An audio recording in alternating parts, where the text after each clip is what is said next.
It's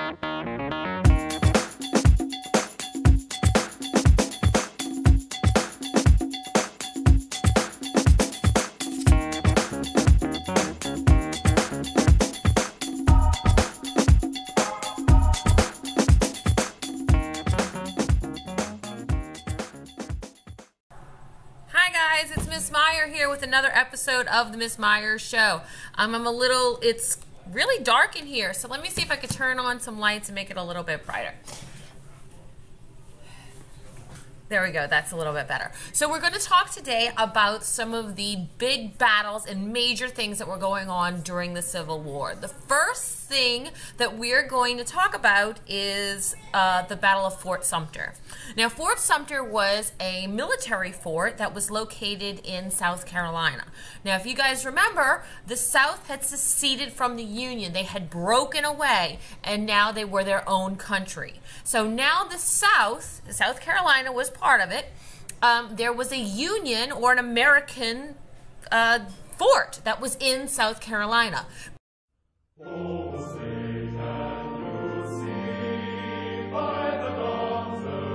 But since South Carolina had now broken away and formed, was part of this new country, they wanted the Union, the United States of America, to get out of South Carolina and give up this fort. Well, the Union, the United States of America, said, we're not going to do that. It's not something that we're going to even think about doing. This is a fort. Girl, why you acting so cray-cray? You guys are crazy. You're not going to take this. The Confederates said, oh, yes, we are, because you're here in our, country now, and you need to get out. So the Confederates, the newly formed Confederate States of America,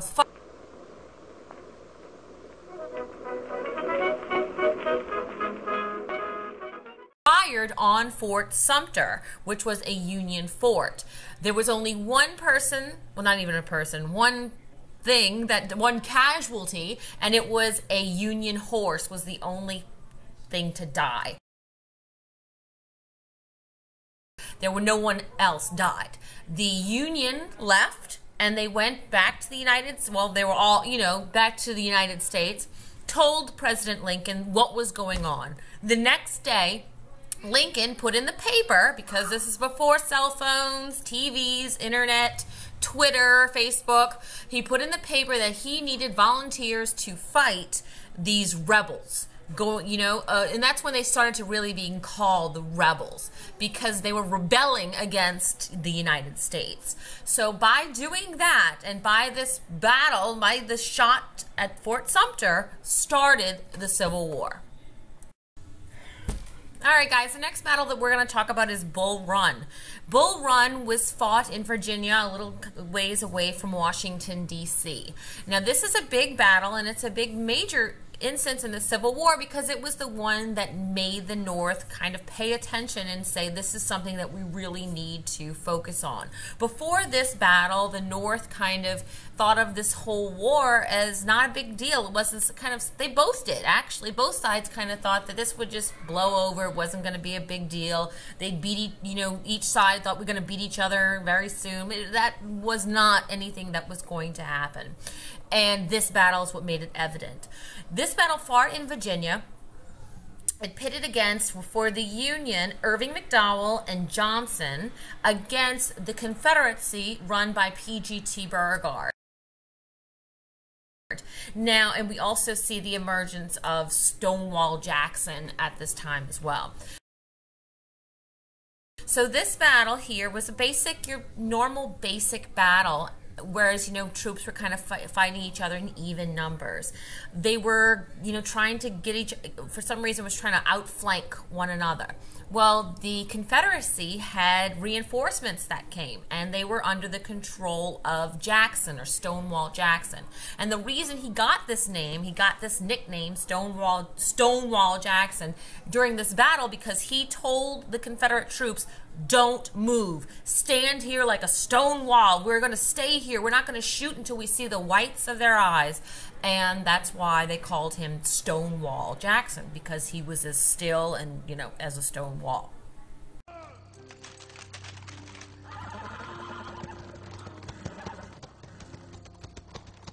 Order!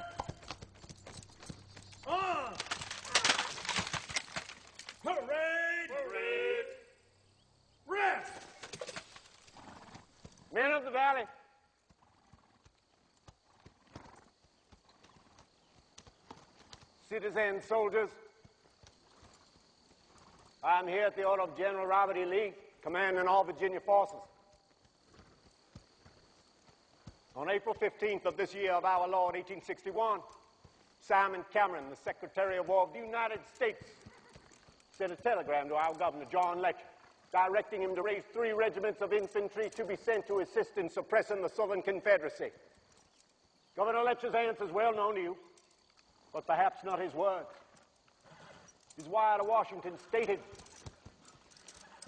"You have chosen to inaugurate civil war, and having done so, we will meet you in a spirit as determined as the Lincoln administration has exhibited toward the South."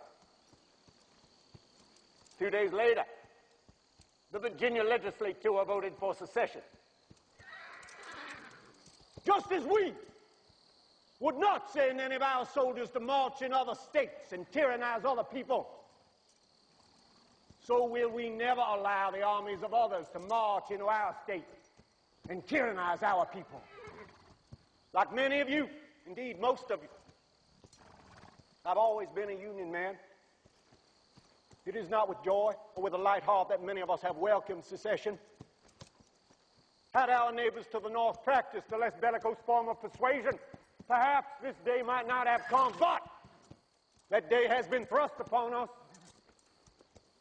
like it was thrust upon our ancestors. The Lincoln administration required us to raise 3 regiments. Tell them we have done so. Dismissed. Attention, company! Now, the Union lost. They lost so many people, they retreated. They said, let's go, let's run. But the Confederacy wasn't structured enough to kind of go after them and finish the battle. They let the Union leave. They just ran off, and the Confederacy was all excited that they had won. They was like, oh, see, we're awesome. What they didn't know is that the Union left and went straight back to Washington, D.C. to go to Lincoln and say, look, this is much more serious than we had anticipated, and we need to restructure, we need to reorganize, we need to, get our stuff together because this is something very serious. So Lincoln got rid of Johnson, he got rid of McDowell, and he put George McClellan in control, which was a big major general, because now he was seeing that with Jackson and with Beauregard and later on with Lee, the South was actually, could win, and he needed to really focus on the fact that this was a serious war and it wasn't just some rebellion. Okay, we're going to talk now about the Battle of Antietam.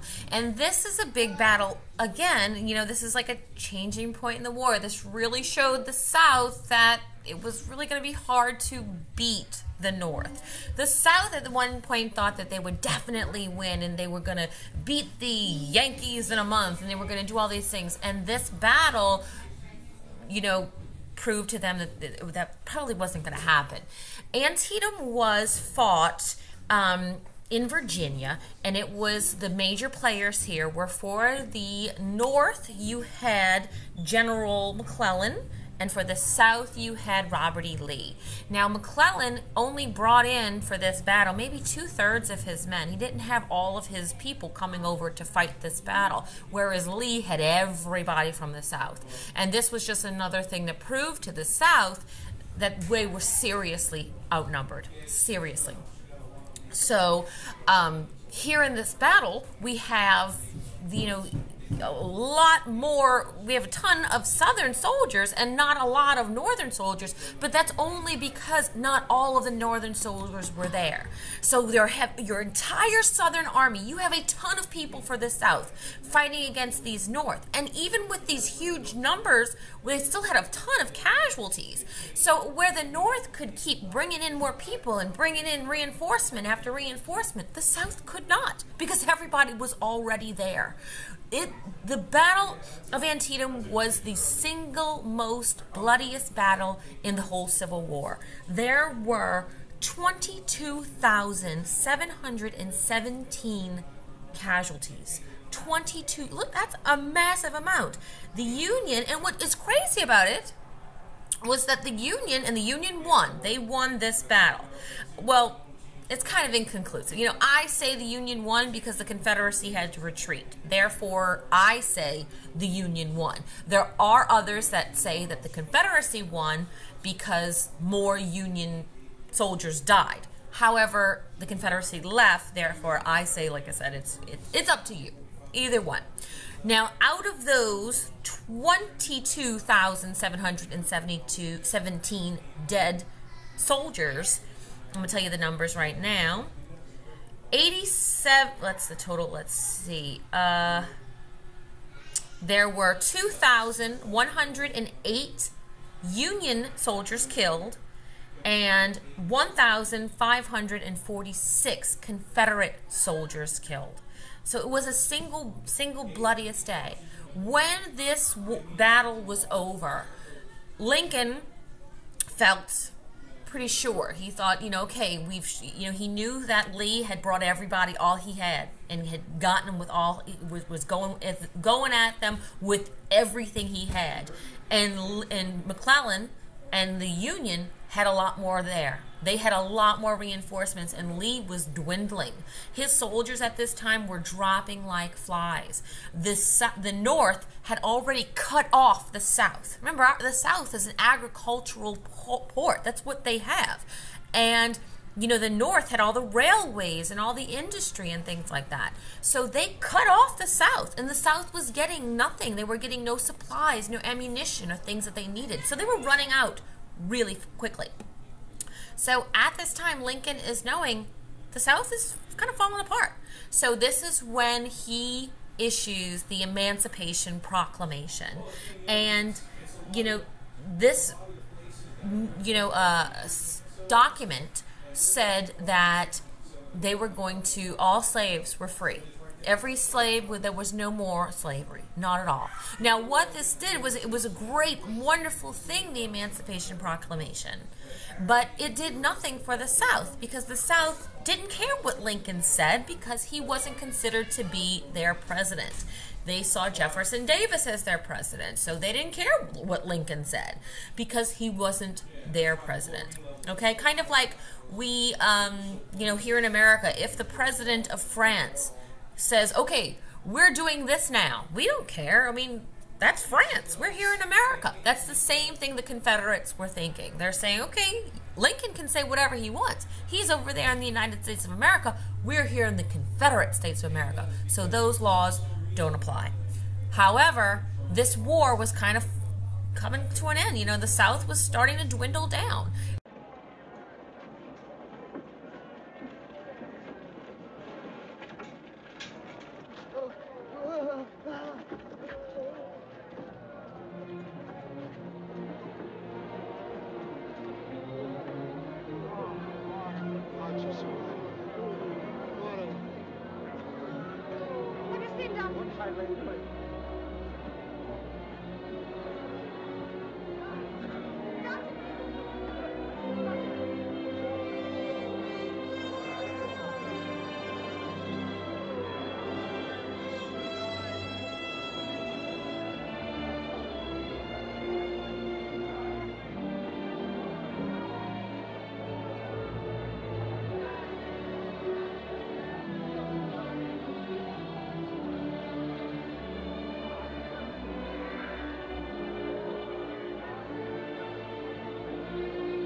And this Emancipation Proclamation would affect them if they were to lose the war.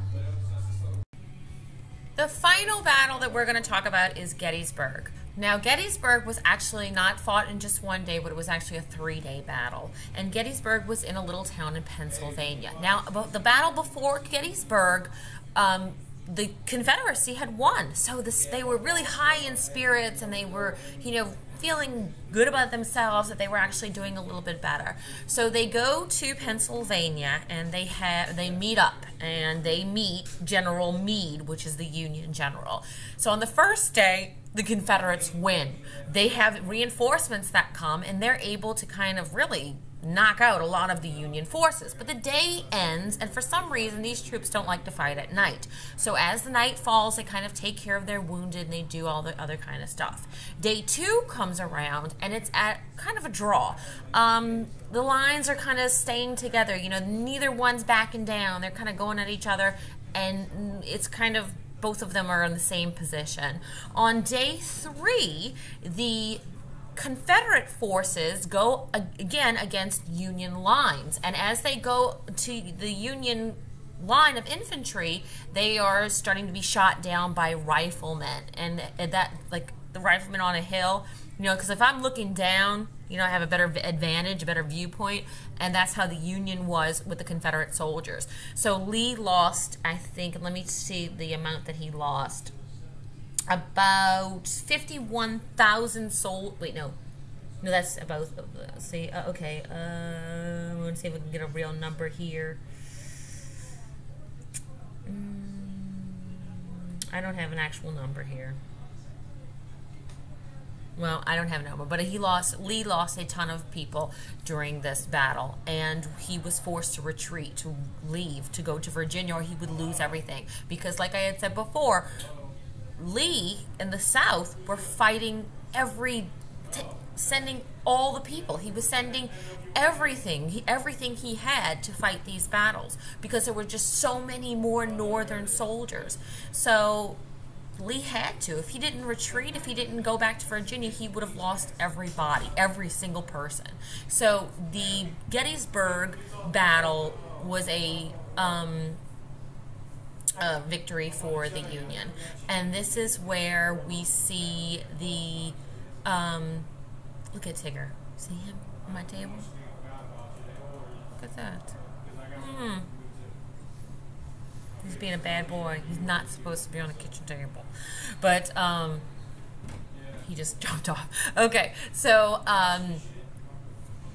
what was I saying? Oh, yes. Okay, so at this battle is where we see Lincoln give his Gettysburg Address, and that's what I'm going to play for you right in a second. So, the war is coming to an end. It's obvious that things are not going very well for the South, and we'll talk about that next time. See you later.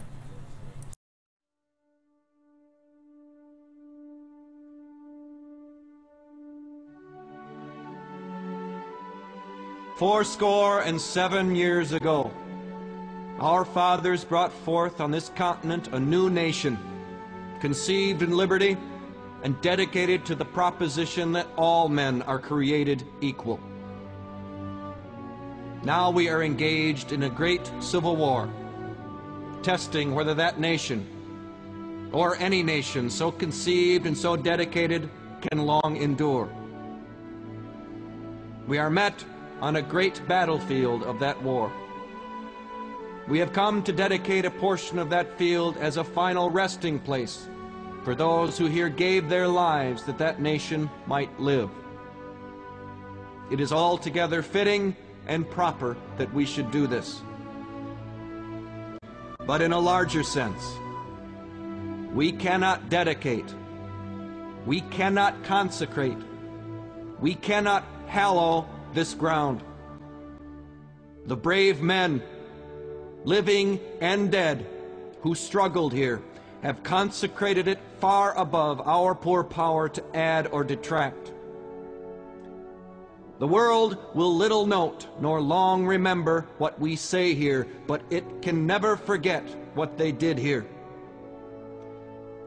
It is for us, the living, rather, to be dedicated here to the unfinished work which they who fought here have thus far so nobly advanced. It is rather for us to be here, dedicated to the great task remaining before us, that from these honored dead we take increased devotion to that cause for which they gave the last full measure of devotion. that we here highly resolve that these dead shall not have died in vain, that this nation, under God, shall have a new birth of freedom, and that government of the people, by the people, for the people, shall not perish from the earth.